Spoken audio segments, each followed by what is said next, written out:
不花1分钱，养啥都好使。园艺界的神仙水秘方泄露。你想让多肉变得又胖又红吗？想让富贵竹变得节节高吗？想让蟹爪兰开花100朵吗？最近园艺界兴起了一种万能神仙水，可以说是养啥旺啥。那这种神仙水是什么呢？要怎么制作，又要怎么用呢？别着急，听我细细跟你说。大家好，我是花花，干啥啥不行，养多肉第2名。如果你对家庭养花的内容感兴趣的话，欢迎订阅花花的频道，并用你发财的小手给花花一个小红心鼓励一下。多肉的神仙水。说起多肉的神仙水，真的是既意外又惊喜，因为它与我们经常喝的咖啡有关。你是不是在联想，难道要给多肉喝咖啡吗？非也非也，对于多肉来说，它的神仙水不是咖啡，而是用过的咖啡渣。咖啡渣为什么是多肉的神仙水呢？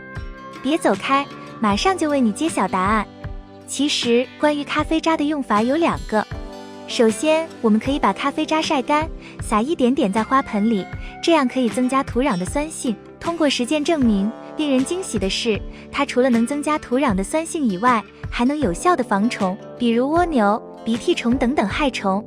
第二，我们可以把咖啡渣泡在矿泉水瓶里面发酵，大概7天左右的时间就会发酵好了。这个时候取上层的青叶，按照1:20分的比例兑水，然后给多肉浇水。这样的水中含有丰富的氮元素，除了有壮根、促进植物生长的效果外，还能防止多肉掉叶子。除此之外，咖啡渣能提高土壤的疏水性，直接解决多肉植物因为排水不好造成的烂根问题。一个小小的咖啡渣就用这么多的用处，而且也不用花钱买，你说它算不算是多肉植物的神仙水呢？关于咖啡渣更多详细的介绍，请观看频道里关于咖啡渣的视频。富贵竹的神仙水。养富贵竹的人经常会遇到黄叶、掉叶或者萎蔫的情况，想要把富贵竹养得绿油油、节节高，试试用一下它的神仙水，也就是铁锈水。养花的老花匠说，10盆里面有9盆富贵竹养不好的原因是因为缺少铁元素，所以我们给它喝点铁锈水，补一点铁元素，效果就会事半功倍。那么铁锈水怎么制作呢？这就要从土培和水培2种情况分别说起。如果你的富贵竹是水培的，那么可以直接扔2至3个铁钉到水里面，然后就可以静静等待神奇的效果出现了。但如果你是土培的，就找几个铁钉，先放到水杯里泡4至5天，等里面的水变得浑浊了，就把水倒出来备用，然后里面继续装满水，继续制作铁锈水。这种做成的铁锈水使用时需要兑水，比例按照1:100的比例。用这个神仙水给富贵竹浇水后，分分钟让黄叶消失，让绿叶蹭蹭冒出来。说起来，喜欢喝铁锈水的花卉，除了富贵竹外，还有茶花、绣球花、栀子花、茉莉花等等也可以使用。刚才介绍的神仙水，你觉得对你有帮助的话，还请订阅并点赞我的频道，花花会很感动。接下来我们继续说第3种神仙水。君子兰的神仙水。君子兰既可观叶，又能赏花，但我们养君子兰还是想要看到大大的红花。现在很多花友反映，养君子兰年头也不少了，怎么就是不开花呢？不要着急，今天花花教你给它吃点油，说不定今年就能开花了。这里所说的油也并不是什么油都可以的，一定要用吸油烟机中的废油。使用的方法同样是发酵使用，首先取废油倒入容器中，加水发酵，大概15天左右就能发酵好，然后取上层的青叶，用水稀释50倍，给君子兰浇水，慢慢的你就会看到长出的花苞。废油为什么会起到神仙水的作用呢？首先，君子兰是喜肥的花卉，废油里面又含有丰富的蛋白质，能有效的给君子兰提供营养，所以它能促使叶片的生长和开花的效果。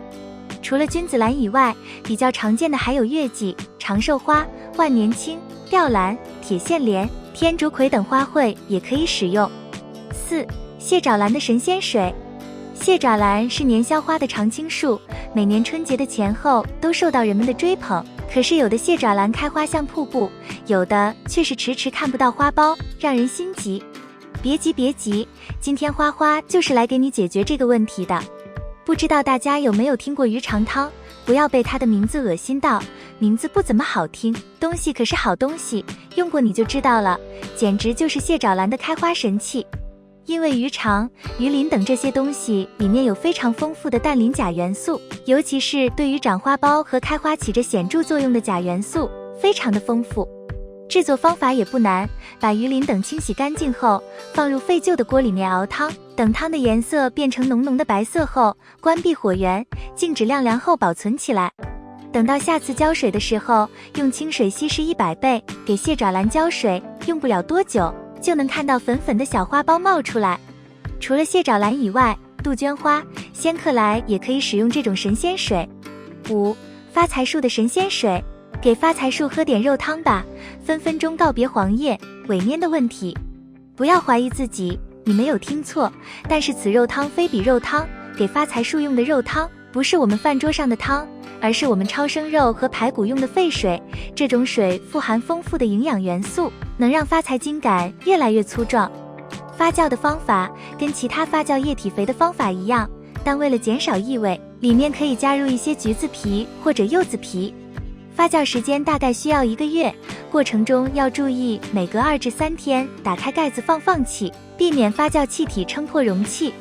发酵好了以后，用20倍的清水稀释后给发财树浇水，发财树吸收养分后就会变得挺拔油绿，给家里招来更多财富。6.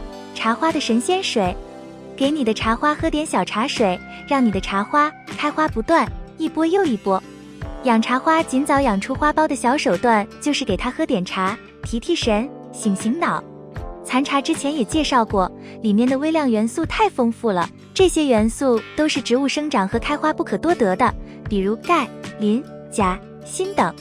而残茶的再利用也是通过发酵的方法，比较常用的就是残茶里面加入红糖，在阴凉的地方放1至2个月，这样就完成了发酵的过程。发酵好了后，用20倍的清水稀释，如果环境适应的话，大概1至2个月后就能看到花苞。